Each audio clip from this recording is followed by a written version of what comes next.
Des textos consultés par l'équipe du magazine de France 2 montrent les instructions envoyées aux chroniqueurs avant les émissions. Ce n'est pas encore fini. Un article de France Info paru ce mercredi 6 décembre 2023 met à jour de nouveaux SMS qui révèlent des consignes que la production ne touche pas à mon poste dicte, parfois, à ses chroniqueurs. CST. La journaliste Virginie Villard, enquêtrice du portrait de complément d'enquête dédié à Cyril Hanouna, qui apporte ces nouveaux éléments.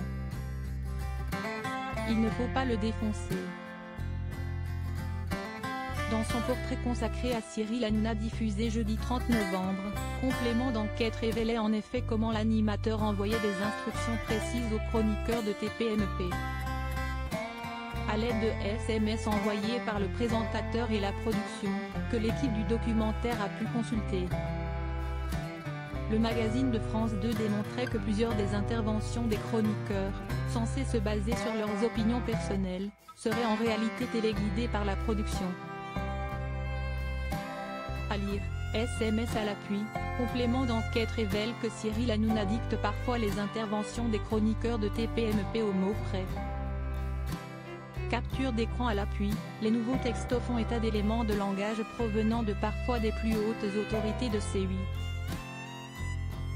En mai 2018, alors que les médias traitaient l'affaire d'Alexandre Benalla, les chroniqueurs ont reçu l'interdiction formelle de critiquer l'ancien chargé de mission à l'Élysée.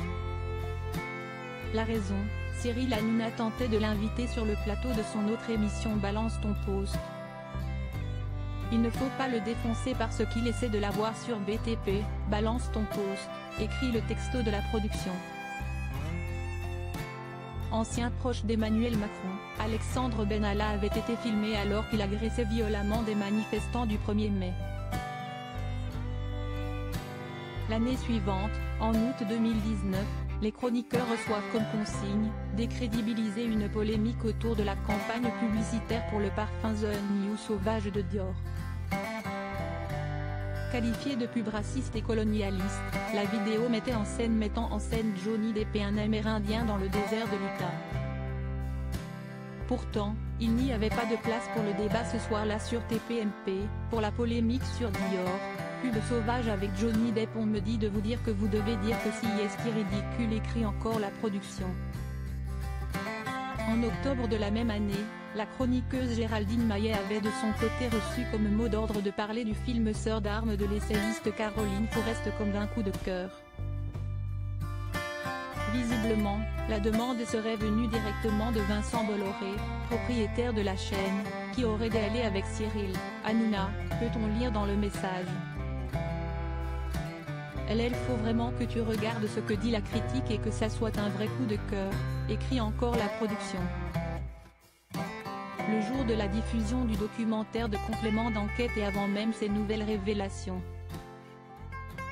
Géraldine Maillet s'était offusquée sur le plateau de TPMP, CST humiliant pour nous et CST un mensonge absolu. S'était-elle exclamée. Ne surtout pas en parler. Autre SMS, cette fois-ci daté de début 2020. La production interdit alors aux chroniqueurs de parler du César du meilleur film attribué à Roman Polanski pour son film J'accuse. Un César hautement controversé, alors que le cinéaste a été accusé de viol ou d'agression sexuelle par 11 femmes, dont certaines étaient mineures au moment des faits rapportés.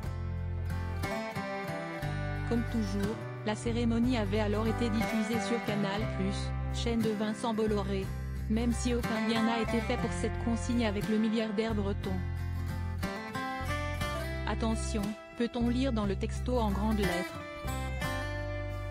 Si jamais au moment où nous parlons des agressions dans le sport etc. vous vient l'idée de revenir sur les Césars, sur Polanski, Foresti, il ne faut surtout pas en parler, prévient le texto. Selon les recommandations de l'Arcom, le gendarme de l'audiovisuel, les principaux actionnaires d'un média ne doivent pas intervenir sur le contenu éditorial, au nom de la liberté et l'indépendance de l'information, rappelle France Info. Contacté par les journalistes de complément d'enquête, l'avocat de Cyril Hanouna assure que les chroniqueurs sont libres de leurs propos.